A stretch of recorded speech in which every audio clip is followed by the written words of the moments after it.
Hey everyone, Tim Schofield here, and it's time to do an unboxing, give some impressions on the new Chromebook Flip from Asus. This is the second generation model, the C302C model with an M3 processor along with the Chrome OS. Now I did do coverage on the first generation, which I have right here behind me, but let's go ahead and open this guy up, show you what's in the box, and then also give some first impressions as well. Now this specific Chromebook model is $500. I will link to it down below, and I'm actually pretty excited to try this out because I really did enjoy the first generation model. Now let's go ahead and get started. So you'll see this guy is in some packaging right here, and here is the coloring, a little bit of a silver color to it, and it's also actually pretty thin, fairly thin, a decent design. I'll go ahead and open this guy up, have some more packaging to it, a little bit more thick than the first generation model. However, the specs definitely got a bit of an upgrade. You'll see a USB Type-C slot on that side. Oh, and what else? USB-C Type-C slot on this side as well. So nice that they're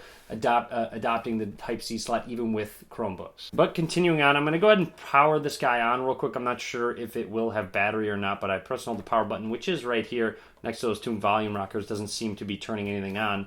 But to kind of show off what this guy can do is you'll see you can flip it over, turn it into a tablet very quickly. But I'm going to set this to the side for now and show you what else is in the box, because clearly I might need the power cable, which is right here. So you'll see it is has the AC adapter connected to the USB Type-C charging slot. So you can actually charge this Chromebook on both sides, and also both sides output video as well. So you can output video, charge them as well. And finally, in the box, you do have a couple booklets. Looks like you do have a lint screen wipe as well, and warranty information and user guide as well. All right, so I went ahead and plugged in the Chromebook. I'm gonna let it charge just a little bit, and in the meantime, I'm going to talk about what else is on this device. So you'll see a speaker right here. You do have a micro SD card slot, so that's a little nice addition that you do have that. And you'll see I can charge on either side. It's nice because my outlet's over on the right side, so I can just plug it right here on the right instead of bringing it around the back to plug in on the left. Now on the left side here, as I mentioned, USB Type-C, you have your volume rockers and a power button, headphone jack as well, and another speaker on the left side. And here is a look at the bottom. You have a couple grips in all four corners, and that's pretty much about it. Let me grab the other Chromebook. Now Asus has upgraded the display to be a 12.5-inch 1080p display, so of course that accounts for the little bit larger size. So here's just kind of a bit of a comparison with the previous model as well. So I'm going to set that to the side. Let's go ahead and open up the hinge of this guy, and you see you can put it completely flat if you'd like to. So you really have a wide variety of options of how you want to hold, not hold, but essentially set this device down on your desk. So you can have it like this if you'd like to. You see it powered on because I do have it charging. You can have it completely flat, as I mentioned. You can also turn it into more of a tablet mode. So you can, of course, use a touchscreen. So if I want to hit continue, you can select a network, connect to it. Obviously, I can go ahead and run through this setup now. Now, here's a closer look at that keyboard on the new Chromebook. And as you can see, pretty well spaced out. Even the arrow keys have an extra row for that top arrow, which I really like on any laptop. And you'll see down here, here is a look at that trackpad. So not necessarily huge by any means, but definitely should be able to do the trick with a 12.5-inch display. A couple more things I want to mention. It has 4 gigabytes of RAM and also weighs only 2.6 pounds. So it is very portable and very light. Now here's a look at kind of how much it can shake when I use the display. It's really not bad.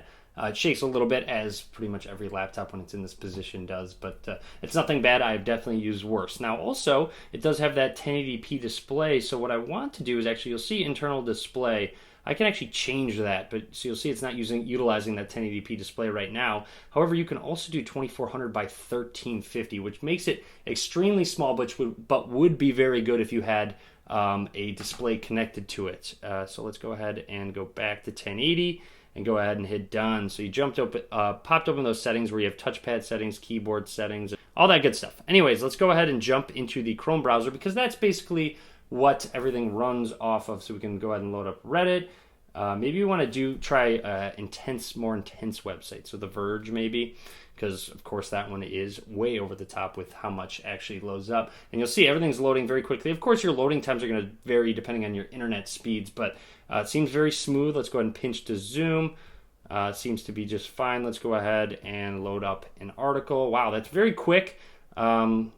Seems to actually render it very well. which is very nice to see. Let's go ahead and try YouTube, actually. So loading up YouTube seems to load up just fine. Shows some various things. I actually didn't mean to go to that video. Anyways, I did load up a video, just a quick video test to see it's a 4K video. However, it is rendering in 1080p, of course, because that is what the display outputs in. But the display looks great. Colors look very good as well. I am pretty impressed with this. And of course, it being running the Chrome OS, it can't necessarily do anything as intense as a Windows computer can do, but most of your basic tasks can be accomplished specifically, for example, watching YouTube. So you see, that works just fine. Let's go ahead and exit out of that. Now I do want to jump into the Webstore. So here is the Webstore. Of course, using the Chrome OS brings you to Google Chrome.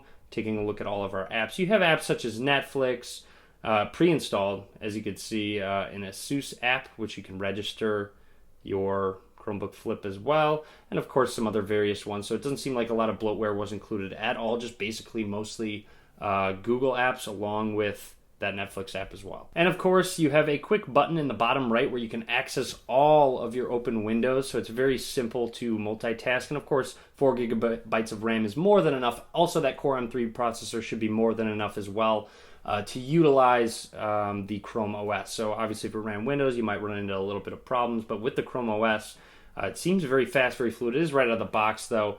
But that's really about it. That's just about everything I did want to show off for now. Lots more to come in my full review. That would be the camera. As you can see, you also have some notifications. But go ahead and drop a comment. Let me know what you'd like to see in the full review. Lots more to come. I'm going to go ahead and utilize this as my main laptop, my mobile laptop anyways, for the time being. So that's pretty much it. Hopefully you enjoyed the video. Click that thumbs up. Click that subscribe as well so you're notified of future videos. As always, thanks very much for watching.